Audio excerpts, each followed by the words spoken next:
Hello student, आप सभी का हमारे YouTube channel Pioneer Vinod education में वेलकम है। आज मैं आप लोगों को 11वीं कक्षा का प्रोजेक्ट बताने जा रहा हूँ। सूरदास के वात्सल पद का नाट्य रूपांतरण। अधिकतर स्कूलों में क्या है, कोई भी कविता या कहानी का नाट्य रूपांतरण के ऊपर प्रोजेक्ट लिखने को बोला जा रहा है। तो आज मैं सूरदास के द्वारा रचित वात्सल के पद का नाट्य रूपांतरण करने जा रहा हूँ। तो सबसे पहले प्रोजेक्ट लिखने से पहले आप लोग पहला पेज में लिखेंगे अभिस्वीकृति। मैं अपने अध्यापक जिस धीरज कुशवाहा लिखा हुआ है यहाँ पर, आपका जो टीचर होगा, जो प्रोजेक्ट दिया होगा, जो सर, उसका नाम लिखेंगे। का हार्दिक धन्यवाद करना चाहता हूँ, और लड़की लोग रहेगी तो चाहती हूँ कि उन्होंने इतना शिक्षाप्रद परियोजना से मुझे हिंदी के बारे में बहुत कुछ सीखने और जानने का जो अवसर मुझे दिया गया वो भविष्य के लिए सहायक होगा। मैं अपने माता पिता का भी हार्दिक धन्यवाद करना, लड़का लोग लिखेगा तो चाहूँगा और लड़की लोग लिखेगी तो चाहूँगी, क्योंकि इस परियोजना को पूर्ण करने में उनके महत्वपूर्ण सुझाव एवं निर्देशक सहायक रहे हैं। लड़का लोग और लड़की लोग रही है लिखेगी। मैं भविष्य में भी ऐसा शिक्षाप्रद और परियोजना बनाने की आशा, लड़का लोग लिखेगा करता हूँ और लड़की लोग करती हूँ। उसके बाद आप लोग अपना नाम का सिग्नेचर कर दीजिएगा। उसके बाद सेकंड पेज में सूची पत्र लिखेंगे। विषय, पृष्ठ क्रमांक, भूमिका 1 2 पहला दृश्य, 3 4 दूसरा दृश्य। आप लोग पेज नंबर कौन सा पेज में क्या लिखे हैं वो यहाँ पर पेज नंबर लिखेंगे सेकंड पेज में। उसके बाद थर्ड पेज में भूमिका लिखेंगे। जैसा कि आप लोग जानते होंगे कि हिंदी साहित्य में क्या है, भक्ति काल को स्वर्ण काल कहा जाता है। सूरदास जी कृष्ण भक्ति काव्यधारा के सर्वश्रेष्ठ कवि थे। इनका जन्म संवत 1540 ईस्वी में क्या होगा, संवत और ईस्वी में 57 ईयर्स का अंतर होता है। 1483 ईस्वी में सिही नामक ग्राम में हुआ था।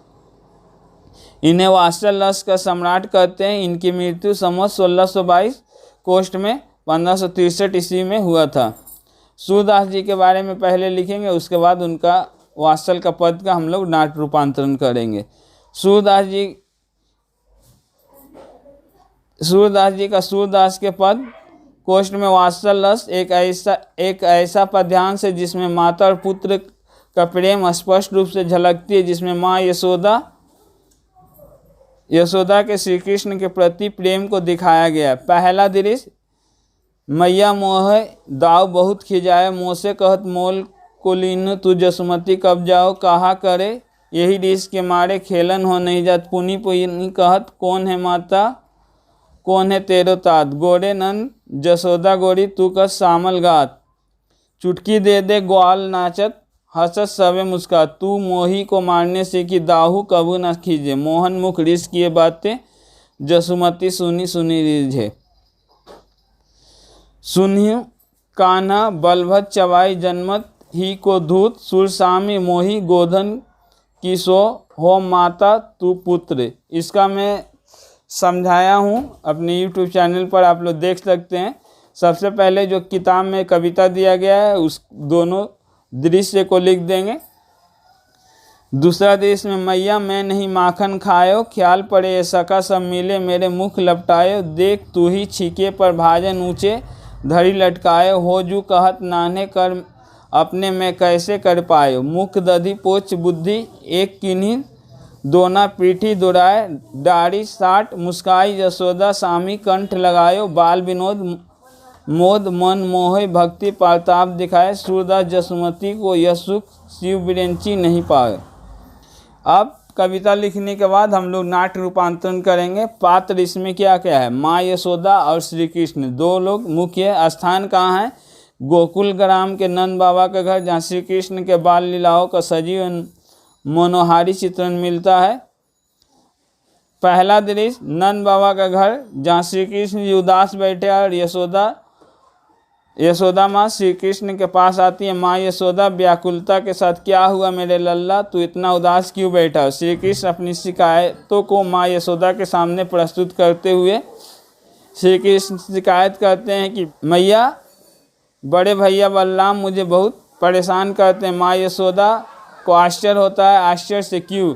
श्री कृष्ण कहते हुए मुझसे कहते हैं कि मुझे खरीद कर लाया गया, तुमने मुझे जन्म नहीं दिया, इसलिए क्रोध के कारण मैं खेलने नहीं जा रहा हूँ। फिर माँ यशोदा मुस्कुराते हुए क्यों, और वे ऐसा क्यों बोलते हैं? श्री कृष्ण मासूमियत से, क्योंकि वे बोलते हैं नंद बाबा और यशोदा माँ दोनों ही गोरे हैं और तुम तो काले क्यों हो? यदि तुम माँ यशोदा के पुत्र होते तो तुम भी गोरे होते। माँ यशोदा ध्यान से सुनते हुए और क्या कहते हैं? श्री कृष्ण कहते हैं और बार बार मुझसे कहते हैं कि तुम्हारे पिता कौन है, कौन है तुम्हारी माता? यह कह चुटकी बजा बजा कर नाचते और मुझे चिढ़ाते हैं। माँ यशोदा अच्छा। श्री कृष्ण क्रोध से, तुम केवल मुझे ही मारने जानती हो, बड़े भैया बलराम को कभी नहीं डांटती हो। माँ यशोदा बालक श्री कृष्ण के मुख से शिकायत और नादानी भरी बातों को सुनकर माँ रिझ जाती है और माँ श्री कृष्ण को अपने पास बैठाती है। माँ यशोदा कोष्ठ में मंद मुस्कान के साथ, जानते हो कान्हा, बलराम भैया जन्म से ही चालाक, धूर्त और शरारती है, उनकी व्यर्थ बातों पर ध्यान मत दो। श्री कृष्ण नादानी और मासूमियत के साथ, तो बोलिए कि मैं ही आपका पुत्र हूँ। माँ यशोदा विश्वास दिलाते हुए, मैं तुम्हारा सबसे प्रिय गायों की सौगंध खाकर कहती हूँ कि मैं ही तुम्हारी माता हूँ और तुम ही मेरे पुत्र हो। दूसरा दृश्य जो है रसोई घर का दृश्य है, जहाँ पर आप लोग जानते हैं श्री कृष्ण जी माखन चोरी करते हुए पकड़े जाते हैं। जहाँ श्री कृष्ण माखन चोरी करते हुए पकड़े जाते हैं, माँ यशोदा रसोई में प्रवेश होता है। माँ यशोदा प्रवेश करते हुए आश्चर्य से, ये क्या कर रहे हो लल्ला? इधर उधर देखते हुए, तुमने माखन खाया है ना? श्री कृष्ण मासूमियत से, मैं नहीं मैया, मैं माखन नहीं खाया। माँ यशोदा अच्छा, तो तुम्हारे मुख पर यह माखन कैसे लगा? श्री कृष्ण गंभीर चिंतन चतुराई के साथ, ओह याद आया मैया, मेरे मित्रों ने मिलकर मेरे मुंह में माखन लगा दिया है। माँ यशोदा शंका की दृष्टि से, अच्छा।